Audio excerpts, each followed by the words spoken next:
नमस्कार। अष्टांग योग की 8 सीढ़ियां हैं। यम, नियम, आसन, प्राणायाम, प्रत्याहार, धारण, ध्यान और समाधि। इन 8 सीढ़ियों को बिना लांघे हुए आप योग का अभ्यास नहीं कर सकते। कभी कभी किसी फैक्ट्री में कुछ ऐसी चीज़ बनती है कि उनके बाय प्रोडक्ट उनसे ज़्यादा कारगर और बिकाऊ हो जाते हैं। इसी तरह अनफॉर्चुनेटली हमारे वहाँ भी योग को लोग सिर्फ आसन और प्राणायाम से जोड़ते हैं, क्योंकि आसन और प्राणायाम के फायदे ही इतने ज़्यादा हैं कि लोग समझ बैठे हैं कि योग इतना ही है। सच जानिए तो योग तभी संपूर्ण है जब आप अपने जीवन में यम नियम का भी पालन करते हैं। बिना यम और नियम का पालन किए हुए अगर आप आसन और प्राणायाम करते हैं तो ये अधूरा है और ये योग कतई नहीं कहलाएगा। हम जब भी योग शब्द का इस्तेमाल करते हैं तो इसके बड़े गहरे मायने हैं। समयोग योग इत्युक्तः जीवात्मा परमात्मनः, यानी इंडिविजुअल सोल जब कॉस्मिक सोल के साथ मिलती है तो ये सच का योग है। इसलिए हमारा ये कार्यक्रम आपको योग के एक और या हद से हद 2 सोपान के बारे में जानकारी देगा। इसका आप अर्थ ये ना लगाएं कि यही संपूर्ण योग है, मगर ये भी सच है कि वो 2 सीढ़ियां जो हम आपको दिखा रहे हैं और सिखा रहे हैं वो सब बहुत ही ज़्यादा ज़रूरी हैं, क्योंकि अगर शरीर स्वस्थ है तो मन जो शरीर में रहता है वो भी स्वस्थ है। इसी के तहत हम आज आपको अपनी इस श्रृंखला में सबसे पहले सिखाने जा रहे हैं ऊर्ध्व प्रसरित पादासन।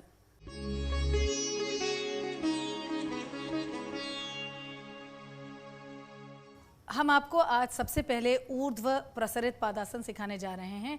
ऊर्ध्व यानी ऊपर, प्रसरित यानी एक्सटेंडेड, आपके पैर जिसमें ऊपर की ओर एक्सटेंडेड रहेंगे।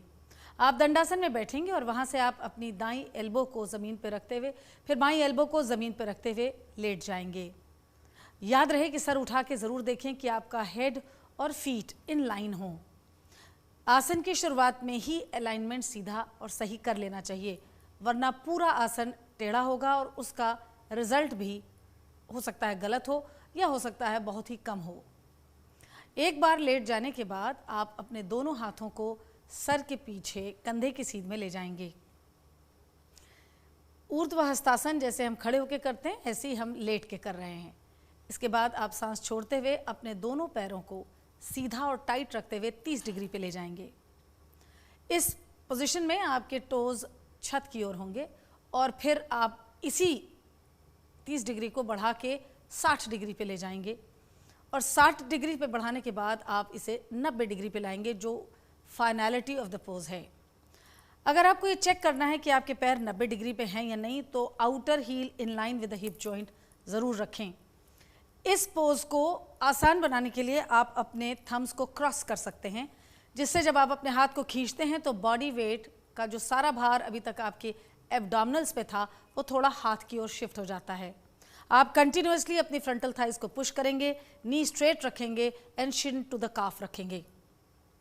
ये बात आपको ध्यान में रखनी चाहिए ज़रूर कि आप अगर किसी भी एंगल में ये पाते हैं कि आपकी लंबोसैक्रम स्पाइन ज़मीन से उठने लगी है तो आप एंगल को घटा सकते हैं, मगर लंबोसैक्रम स्पाइन उठने मत दीजिए।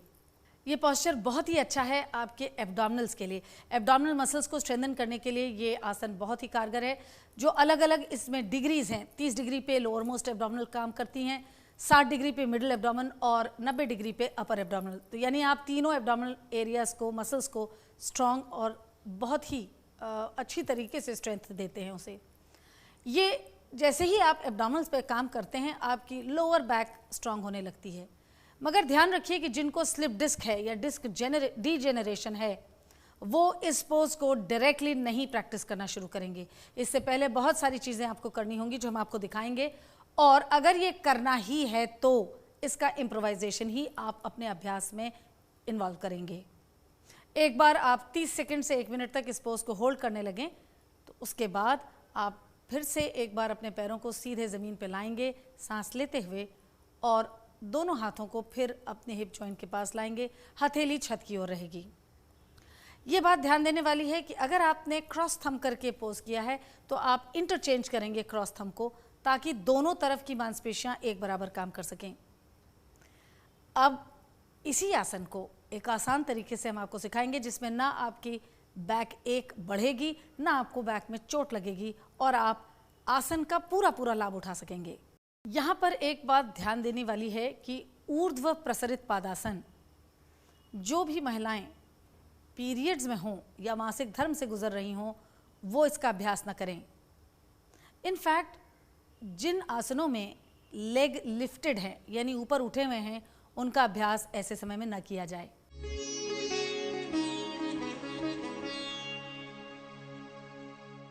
अब हम आपको ऊर्ध्व प्रसरित पादासन का इम्प्रोवाइजेशन सिखाने जा रहे हैं।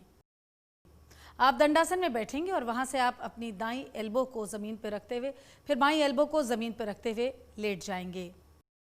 ध्यान रहे आपका सर और पैर एक सीध में रहे, तो सिर उठा के अपने पैरों की तरफ देखिए। यहाँ इस पोज को करने का एक बहुत सीधा सरल उपाय ये है कि आप इससे पहले कि डायरेक्टली क्लासिक पोज की ओर जाएं, उसका एक आसान तरीका करके कुछ महीनों तक अपने एब्डोमिनल्स पे काम करें। इससे आपके पैर में भी ताकत आएगी और एब्डोमिनल्स तैयार हो जाएंगे। तो हम इसके लिए यहाँ पे एक बेल्ट का इस्तेमाल कर रहे हैं। आप अपने घर में चुनरी से या साड़ी के किनारे से भी एक पट्टी काट के इस्तेमाल कर सकते हैं। अमूमन हर घर में एक बेल्ट होती है। आप अपने दोनों पैरों के बिग टो माउंट और लिटिल टो माउंट यानी पैर के अंगूठे की हड्डी और छोटी उंगली की हड्डी के ऊपर ये बेल्ट लगाएंगे और दोनों हाथों से इस बेल्ट को पकड़ेंगे। एल्बो ज़मीन पर रखिए ताकि आपको स्ट्रेन ना आए गर्दन और कंधों पर, और 30 डिग्री पे आप 30 सेकंड तक रहेंगे। वहाँ से आप उठा के अपने पैरों को 60 डिग्री पे ले जाएंगे, बेल्ट नहीं छोड़ेंगे। बेल्ट इस्तेमाल करने का मतलब ये नहीं है कि आप अपने टांगों को ढीला छोड़ दें। घुटने टाइट रहेंगे, थाई सक्ड इन रहेंगी और आपका दिमाग लंबोसैक्रम स्पाइन पे रहेगा। अगर लंबोसैक्रम स्पाइन ज़मीन से उठने लगती है तो जैसे हमने कहा कि आपकी डिग्री कम की जा सकती है, मगर लंबोसैक्रम स्पाइन ज़मीन पे ही रहेगी। ऐसा हमें इसलिए करना है कि जिनको डिस्क डीजनरेशन या लंबर डिस्क प्रोलैप्स है या बल्ज है वो और बल्ज ना करे। ये बहुत स्ट्रेनवस पोज है लोअर लंबर के लिए, इसलिए आप इस पोज का पूरा फ़ायदा उठा सकते हैं बिना नुकसान पहुंचाए। और यहाँ से आप 90 डिग्री की ओर जाएंगे और 90 डिग्री पे आप 30 सेकंड से 1 मिनट तक होल्ड करेंगे। यही बात हम आपको लगातार अपनी श्रृंखलाओं में बताते आ रहे हैं कि ये एवोल्यूशन है इस साइंस का। पहले कहाँ हम अपने ही हाथ और अपने ही पैरों का इस्तेमाल करके पोज करते थे, धीरे धीरे तमाम योगियों और मुनियों की कृपा से, जैसे अपने योगाचार्य BK सायंगर, हम लोग इस आसन को इम्प्रोवाइज तरीके से करके पूरा क्लासिक फ़ायदा उठा सकते हैं। एक बार इसमें आपने 30 सेकंड से 1 मिनट तक होल्ड करने की कैपेसिटी बना ली तो इसका मतलब है आप धीरे धीरे तैयार हो रहे हैं क्लासिक पोज की ओर जाने के लिए। यहाँ से वापस आप एक बार पैरों को ज़मीन पे ले जाएंगे मगर बेल्ट नहीं छोड़ेंगे। धीरे धीरे 90, 60 और फिर 30 डिग्री पे आते हुए आप अपने पैरों को फिर से ताड़ासन की मुद्रा में लाएंगे। बेल्ट आप निकाल सकते हैं और हाथ आपके अब अपने कमर की ओर, हथेलियां छत की ओर। तो ये था हमारा इम्प्रोवाइजेशन ऊर्ध्व प्रसरित पादासन का।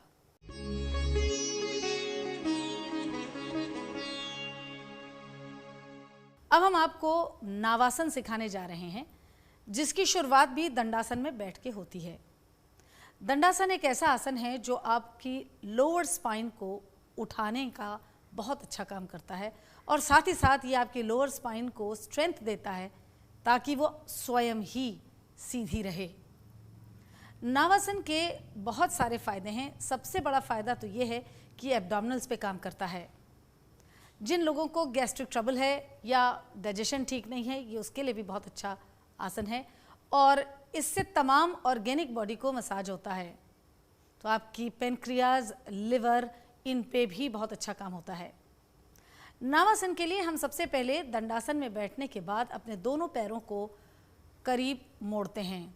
आपकी थाइज आपके लोअर एब्डोमेन के पास आती हैं। तो एक्चुअली अगर आप ध्यान से देखें, जितना हम थाइज को क्लोजर लाएंगे, लोअर स्पाइन उठाने में सहायता होती है। उसके बाद आप सांस छोड़ते हुए हाथ और पैर दोनों ही एक सीध में उठाएंगे। जब आप अपने हाथ और पैर सीध में उठाते हैं तो कंधे हाथ की सीध में हैं और आपकी आंखें पैर की उंगलियों की सीध में हैं। लगातार आप सांस लेते हुए अपनी लोअर स्पाइन को उठाते रहेंगे। याद रहे कि इस पोज में आप बटक बोन्स पे बैलेंस करते हैं। स्पाइन का कोई भी हिस्सा जमीन को नहीं छूना चाहिए। फिर आप वापस दंडासन में पैर मोड़ के आ जाते हैं।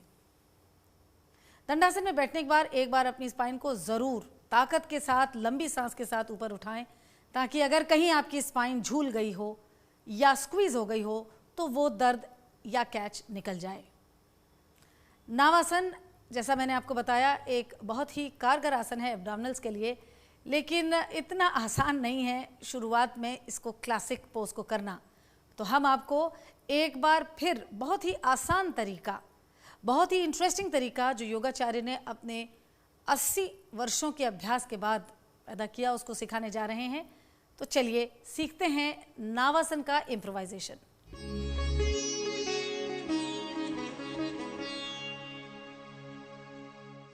अब हम आपको नावासन का इम्प्रोवाइजेशन सिखाने जा रहे हैं और ये योगाचार्य बीके सायंगर की जीनियस का एक जीता जागता उदाहरण है। आप दंडासन में बैठेंगे और फिर से एक बार एक बेल्ट का इस्तेमाल करेंगे।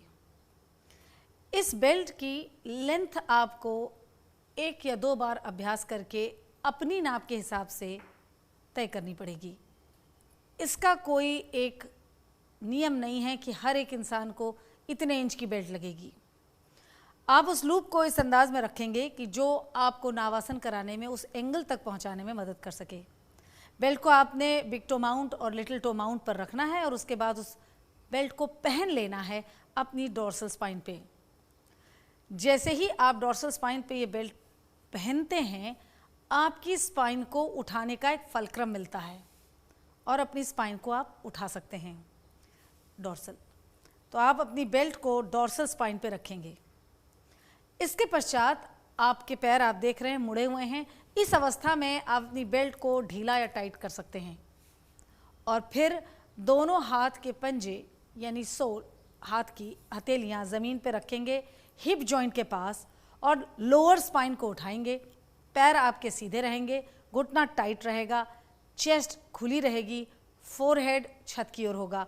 आपकी आंखें यानी दृष्टि आपके पैर की उंगलियों की कोर पे रहेगी। ये नावासन करने का एक बहुत आसान तरीका है।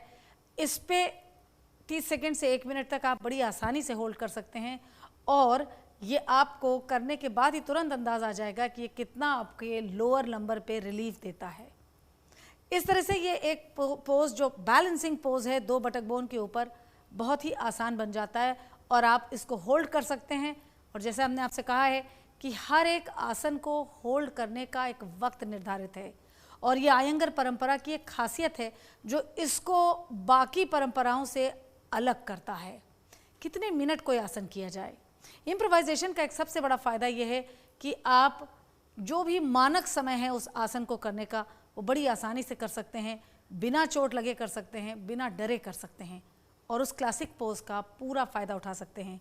एक बार आप इस पोजीशन में आ गए और आपने बैलेंस कर लिया तो आप अपने हाथों को कंधे की सीध पे ले जाएंगे। अगर आप कंधे की सीध में ना भी ले जा सकें तो कुछ दिन हाथों को नीचे रख के भी अभ्यास किया जा सकता है। इस तरीके से आप नावासन में रह सकते हैं और इसको एंजॉय कर सकते हैं इस पोज को। फिर पैर मोड़ेंगे, एक्सहेल करेंगे, आपके हाथ हिप जॉइंट्स के करीब आएंगे और आप अपने पैरों को दंडासन में लाएंगे। यहाँ एक बात बताना मैं ज़रूर चाहूँगी कि मान लीजिए आपकी लोअर स्पाइन उठ नहीं सकती, ये बेल्ट लगाने के बावजूद आपको उठाने में दिक्कत आती है, तो आप एक ब्लैंकेट का इस्तेमाल अपने बटक बोन्स के नीचे रख के कर सकते हैं।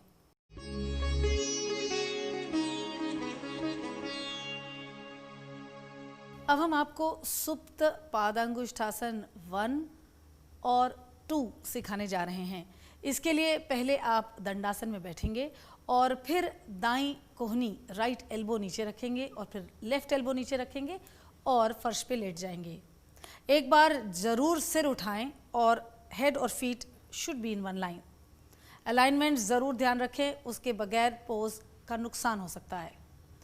लेटने के बाद आप अपने दाएं पैर को मोड़ेंगे, you will bend your right leg और घुटने के अंदर से हाथ लेके राइट टो को पकड़ेंगे, जो कि फर्स्ट फिंगर, मिडिल फिंगर और थंब से पकड़ा जाएगा दाएं हाथ से।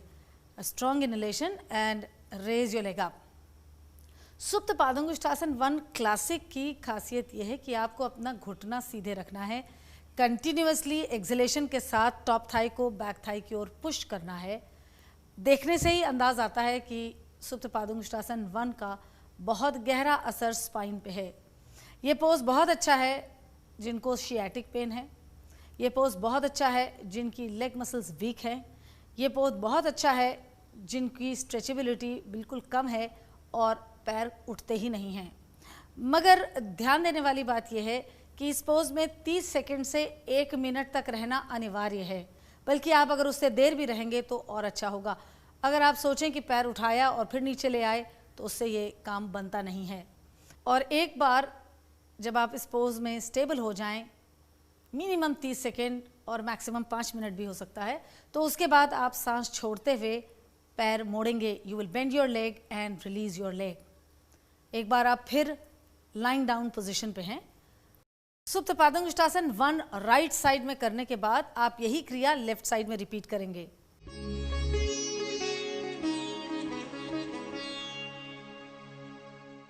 अब हम आपको सुप्त पादांगुष्ठासन 1 के बाद सुप्त पादांगुष्ठासन 2 दिखाने जा रहे हैं, जिसमें आप एक बार फिर अपने पैर को, राइट लेग को सुप्त पादांगुष्ठासन 1 में ले जाएंगे। सुप्त पादांगुष्ठासन 1 से जाने के बाद सांस छोड़ते हुए अपने दाएं पैर को दाईं ओर ले जाएंगे। Take your right leg to the right side till the time your both the buttock bones are touching to the floor. दोनों बटक बोन जमीन को छूनी चाहिए। फिर आप सांस लेते हुए पैर को फिर वापस 90 डिग्री पे लाएंगे और यही क्रिया आप अपने लेफ्ट पैर पे दोहराएंगे। You will do the same action on your left leg. इस पोज का सबसे बड़ा लाभ यह है कि आप एक डायगोनल वे में सर्कुलेशन क्रिएट करते हैं और जो आपके ऑर्गेनिक बॉडी को और लोअर स्पाइन को बहुत फायदा उठाता है। You can come back again to your straight and release the pose. जिनको शियाटिक प्रॉब्लम है उसके लिए ये पोज रामबाण है। इस पोज को अगर आप क्लासिक फॉर्म में देखें तो बहुत कठिन लगता है, लेकिन इसका इम्प्रोवाइज फॉर्म बहुत ही आसान है और बहुत आरामदायक है। तो चलिए हम अब आपको सिखाने जा रहे हैं सुप्त पादांगुष्ठासन 1 एंड 2 का इम्प्रोवाइजेशन फॉर्म।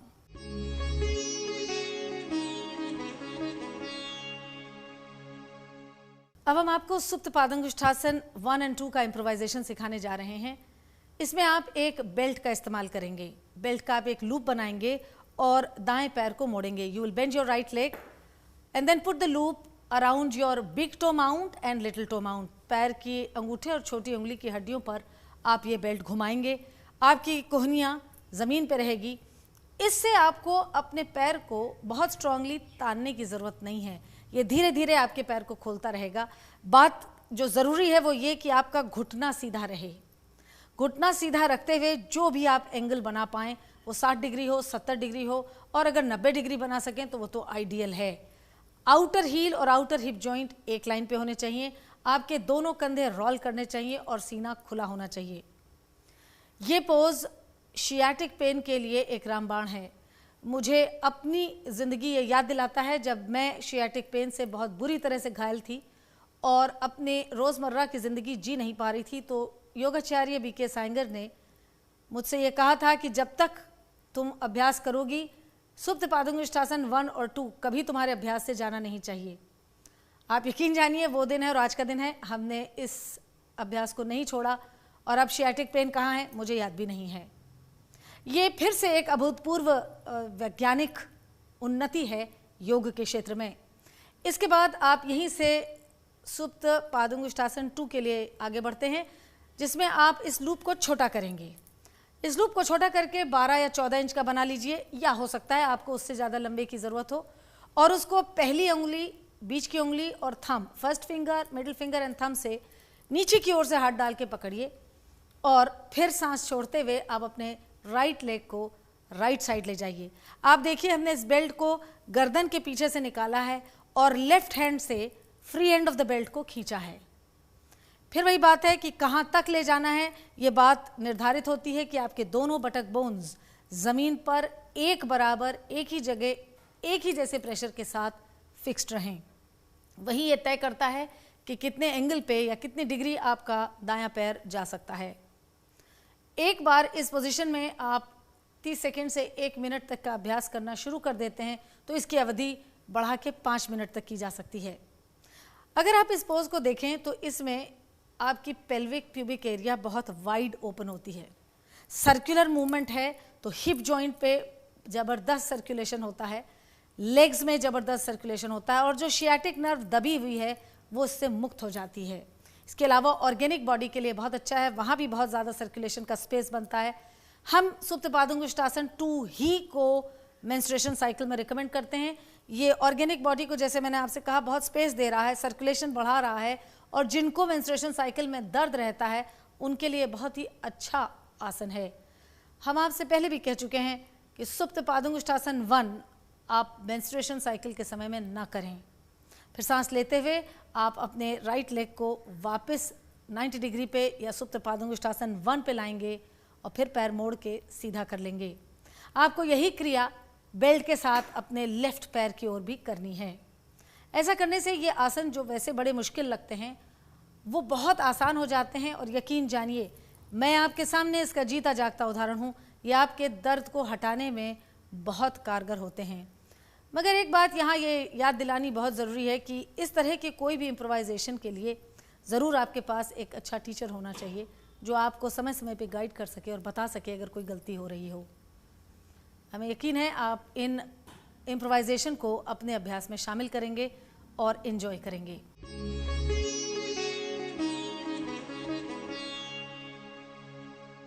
हमें यकीन है कि हमारे इस श्रृंखला के ज़रिए और हमारे इम्प्रोवाइजेशन के ज़रिए आप कठिन आसनों को भी बड़ी सरलतापूर्वक अभ्यास कर सक रहे होंगे और न केवल अभ्यास कर रहे होंगे बल्कि उसका मज़ा भी ले रहे होंगे। मिलते हैं अगले एपिसोड में। नमस्कार।